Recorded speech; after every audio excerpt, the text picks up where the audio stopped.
Junction पे इसको book किया गया था और साउथ बिहार एक्सप्रेस से जैसा बताया गया है वो राउरकेला जा रहा है कि और किन किन राज्यों में इसको भेजा जा रहा था। और मिलावटी पनीर को अगर उबाल दिया जाए तो वो निश्चित रूप से पता नहीं चलेगा कि ये खराब पनीर है कि अच्छा पनीर है। आप देख रहे हैं जनपद न्यूज। रेल पुलिस की बड़ी कार्रवाई। आगामी प्रकाश पर्व को लेकर रेल पुलिस पूरी तरह से मुस्तैद है। रेल पुलिस अब ट्रेन में पार्सल से आने वाले खाद्य पदार्थों की भी जांच कर रही है। इसी क्रम में आज पटना जंक्शन पर विशेष जांच अभियान चलाया जा रहा है। इसी दरमियान रेल पुलिस मुख्यालय से मिली गुप्त सूचना पर टीम गठित कर पटना रेल एसपी के नेतृत्व में पटना जंक्शन पर जांच अभियान चलाया गया, जहां पार्सल बुकिंग एरिया से हजारों रुपए के नकली मिलावटी पनीर को रेल पुलिस ने बरामद किया। रेल पुलिस द्वारा बरामद मिलावटी पनीर की कीमत लगभग 70,000 आंकी गई है। पनीर की जांच में स्पष्ट हुआ कि ये मिलावटी मैदे और पाउडर से निर्मित है। बताते चले इस मिलावटी पनीर को पटना जंक्शन के पार्सल में बुक कर साउथ बिहार एक्सप्रेस से राउरकेला भेजने की तैयारी थी। इस मामले में रेल पुलिस ने मिलावटी पनीर तस्करी करने वाले माफिया वैशाली जिले के रहने वाले धनंजय कुमार को गिरफ्तार किया है। रेल एसपी अमृतेदु शेखर ठाकुर ने इस मामले की जानकारी देते हुए क्या कुछ कहा, देखिए पूरी रिपोर्ट। सर, नकली पनीर बनाने वाले को गिरफ्तार किया गया है, क्या कुछ मामला है? कल एक विशेष चेकिंग अभियान चलाया जा रहा था जो नए वर्ष को लेकर, गुरु पर्व को लेकर और अन्य चीजों को लेकर, और उसमें बॉम्ब स्क्वाड और सभी के द्वारा जांच किया जा रहा था। इसी क्रम में एक गुप्त सूचना मिली कि पार्सल के माध्यम से दूसरे राज्य में नकली पनीर, मिलावटी पनीर भेजने का कारोबार चल रहा है। इसी क्रम में पुलिस उपाधीक्षक मुख्यालय के नेतृत्व में एक टीम बनाई गई, जिसमें कि पुलिस उपाधीक्षक विधि व्यवस्था और राजेश सिन्हा पुलिस निरीक्षक थानाध्यक्ष पटना जंक्शन एवं अन्य लोगों को शामिल किया गया। और इस टीम के द्वारा जब वहां जांच की गई पार्सल क्षेत्र में, तो पाया गया कि एक व्यक्ति 250 किलो पनीर दूसरे राज्य में बुकिंग कर चुका था और उसको दूसरे राज्य में भेजने की तैयारी की जा रही थी साउथ बिहार एक्सप्रेस ट्रेन से।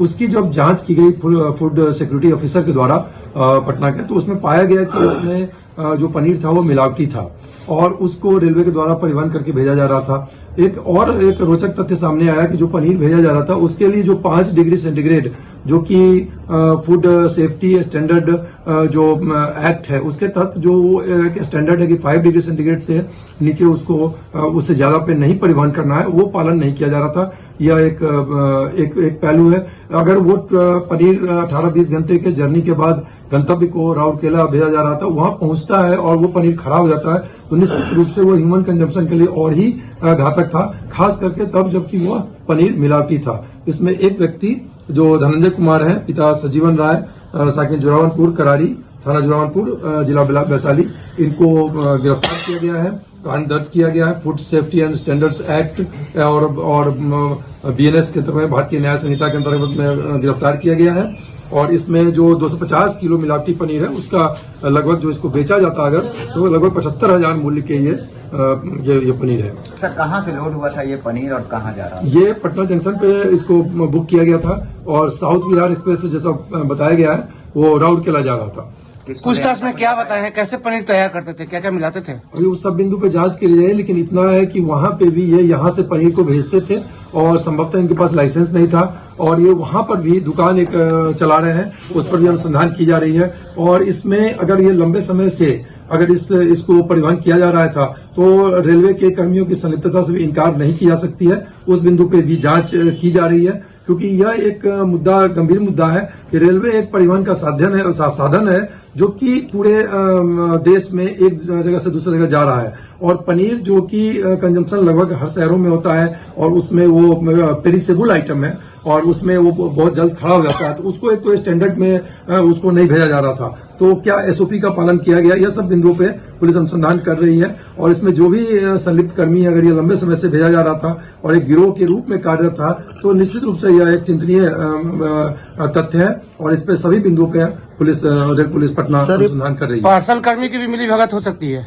इस बिंदु पर हम लोग अनुसंधान कर रहे हैं कि यह एक कोइंसिडेंस था, जस्ट पहला इंसिडेंस था या ये बहुत लंबे समय से चल रहा था, तो वो पूरा का पूरा रिकॉर्ड खंगाला जा रहा है। और वहां पे एक सरप्राइजिंग तथ्य है, वहां एक्सरे मशीन लगी हुई है, जांच की मशीन लगी हुई है। तो वो जांच की मशीन में निश्चित तौर पे इसका खाद्य सामग्री को अगर आप जांच करते हैं और उसको अगर ऐसे ही खुले में रख के उसको पन्नी में सिंपल बहुत उसको ढंग से नहीं पैक किया हुआ था, वो फ्रीजिंग जो कंडीशन होता है उसको उसमें नहीं रखा हुआ था।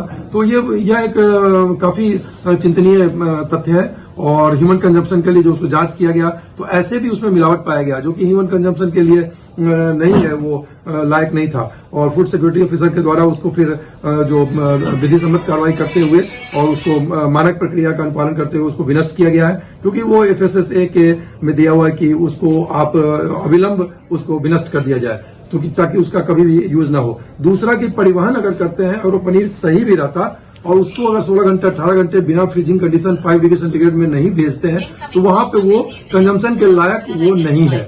तो वैसी परिस्थिति में ये किस प्रकार से परिवहन किया जा रहा है और मानकों का पालन नहीं किया गया, यह गंभीर तथ्य है। निर्माण कहाँ होता था सर, पटना में होता था या वैशाली में होता था? नहीं, ये अभी उस बिंदु पे जांच की जा रही है। एक्चुअल में उन सभी बिंदुओं पे छापेमारी भी की जा रही है, उन सभी तथ्यों को पर जानकारी जुटाई जा रही है, अनुसंधान किया जा रहा है और टीम बाहर भी भेजी जा रही है जहां पर कि ये भेजा जाना था। यह भी पता लगाया जा रहा है कि और किन किन राज्यों में इसको भेजा जा रहा था। इनका नेक्सस काफी बड़ा है सर। नहीं, अभी जो प्रारंभिक तथ्य जो जांच हुआ है, जो अनुसंधान हुआ है, इसमें 250 किलो पनीर एक छोटा आइटम नहीं है, ये लगभग 75,000 का है और पेरिसेबल आइटम है। ह्यूमन कंजम्पशन के लिए निश्चित तौर पे यह घातक सिद्ध हो सकता था। और इसमें एक यह भी तथ्य है कि स्ट्रिक्ट लायबिलिटी कि जो भी चीज परिवहन किया जाए रेलवे से और उसमें अगर उसको ढंग से नहीं देखा जा रहा है, तब जबकि वहां पे एक्सरे मशीन भी लगा हुआ है, तो यह एक महत्वपूर्ण और चिंतनीय बात है कि ये स्ट्रिक्ट लायबिलिटी के पेरिफेरी में आ सकता है कि वैसे उपाय जरूर किए जाए ताकि ये ह्यूमन कंजम्पशन से रिलेटेड है। और यही पनीर को अगर इन्फेक्टेड भी है और खराब भी हो गया है और इसको हाई डिग्री टेम्परेचर पे इस इन्फेक्टेड और मिलावटी पनीर को अगर उबाल दिया जाए तो वो निश्चित रूप से पता नहीं चलेगा कि ये खराब पनीर है कि अच्छा पनीर है।